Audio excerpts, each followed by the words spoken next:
C'est donc désormais au tour du Kirghizistan de subir les foudres d'une... Европарламент Кыргызстандын эгемендигинин негизги принцибине шек келтирүүдө. Парламент Страсбургда отуруп алып, демократиялык мамлекет болгон Кыргызстандын ички чечимдерин талкуулоого же комментарий берүүгө укугу барбы? Добуш сатып алуу менен өз өлкөсүндө айыпталып жаткан Темирбек Султанбековдун иши боюнча эч кандай далилдерибиз жок туруп, мамлекеттин ички иштерине кийлигишүү биздин принциптерге туура келбей калат. Мындай өңүттөгү пикирди Франциянын Европарламенттеги депутаты Тьерри Мариани парламенттин жыйынында билдирген.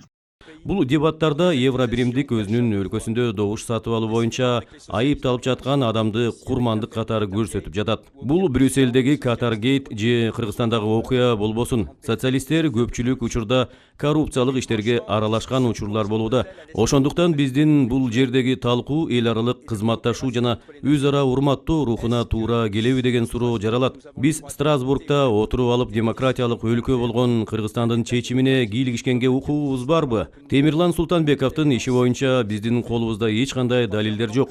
Мамлекеттин суверендүүлүгүн сыйлоо башка принциптерден жогору болбошу керек. Биз башка өлкөнүн саясатына кийлигишпөө принциптерин колдонбой жатып, демократиянын жана адам укуктарынын коргоочулары болуп көрүнбөшүбүз керек. Dans les affaires des autres nations, l'Union européenne devient de plus en plus ce qu'elle a toujours voulu éviter, une puissance interventionniste et néocoloniale. Малым болгондой бешеминде Европарламенттин 492 депутаты Кыргызстандагы адам укуктарына тынчсызданган резолюция кабыл алган. Анда Кыргызстан адам укугун коргоо жана демократия жолунан кетип атканы айтылат. Европа депутаттары Кыргызстанда добуш сатып алуу фактысы менен кармалган Социал-демократтар партиясынын абактагы лидери Темирлан Султанбековдун күмөндүү жүйөө менен кармалганын жана массалык башаламандыкты уюштуруу боюнча күнөөлүү деп табылган журналисттерге, жарандык активисттерге басым болгонун айтып, кабатырлануусун билдиришкен.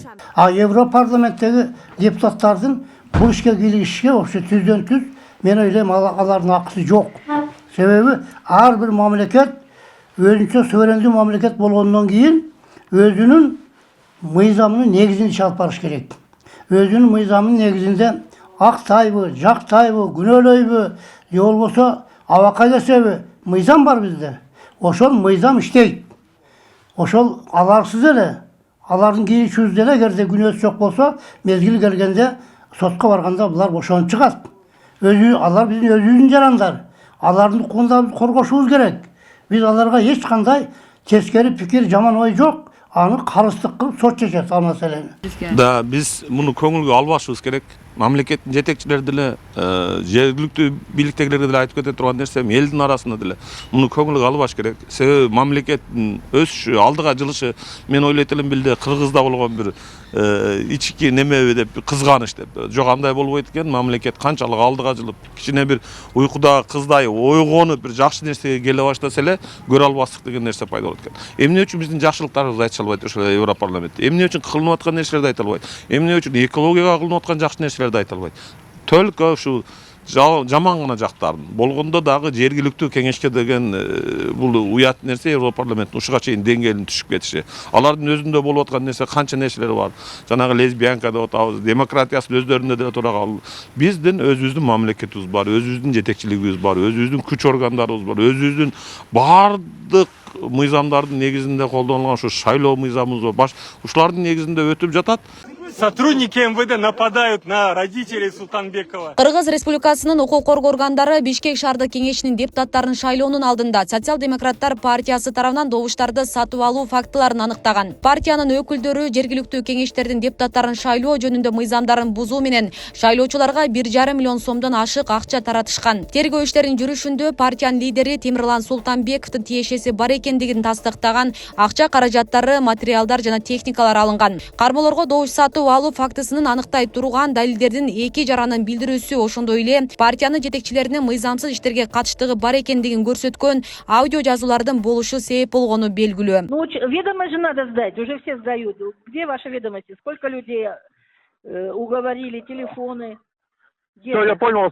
Там шаблоны он должен был дать, или там надо свой может там спокойно этот листок написать? Бир адам эч качан күнөөсүн мойнуна албайт.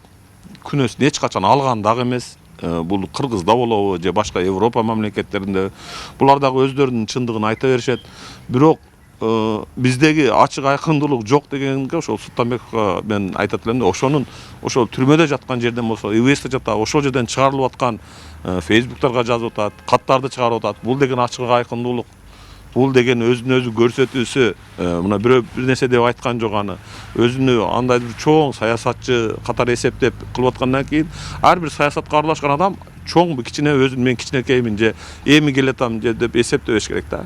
Жыйынтыгында Ирина Карамушкина, Роза Турксевер жана Темирлан Султанбеков 2 айга камалган. Бүгүнкү күндө укук коргоо органдары тарабынан тергөө иштери мыйзам чегинде жүрүп, шектүүлөргө эч кандай басым болгон жок. Темирлан Султанбеков кармалгандан бери адвокаттар менен 18 жолу жолуккан. Ошондой эле ага кыйноолорду алдын алуу боюнча улуттук борбордун кызматкерлери, акыйкатчы институтунун өкүлдөрү жана жазык аткаруу тутумунда мыйзамдардын сакталышын көзөмөлдөө боюнча прокуратура кызматкерлери барышкан. Мындан сырткары медицина кызматкерлери анын ден соолугунун абалын үзгүлтүксүз көзөмөлдөп жатат. Ага ылайык кыргыз тарап айыпталуучунун бардык укуктарын жана Темирлан Султанбековго карата бардык процессуалдык нормалардын сакталышын камсыздаган. Бул боюнча Тышкы иштер министрлиги билдирип, Европарламентке Кыргызстандагы адам укуктары жаатында, атап айтканда Темирлан Султанбековдун иши боюнча кабыл алынган резолюция боюнча расмий билдирүү таратты. Кыргызстандын Тышкы иштер министрлиги Европарламенттин резолюциясын Кыргызстандын укук коргоо жана сот органдарына басым жасап жаткан аракети катары баалайт.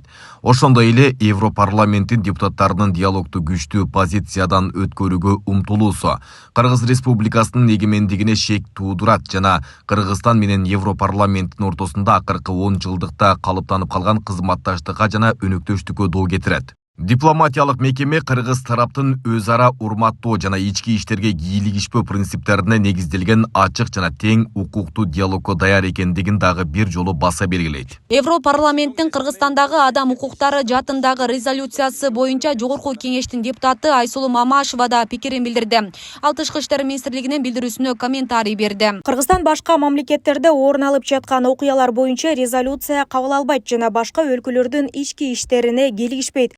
Мен Жогорку кеңеште депутат болгон жылдарда бир да жолу бул өңдүү резолюциялар кабыл алына элек. Тышкы иштер министрлигинин Европарламентке расмий түрдө жооп бериши биздин дипломаттардын мамлекеттин тышкы саясатын жүргүзүүнү мыкты билеринен кабар берет. Бейле кетсек, Европарламенттин кезектеги жыйыны кечээ 19 декабрда өткөн. Анда адам укуктары абалы тууралуу маселелер көтөрүлгөн.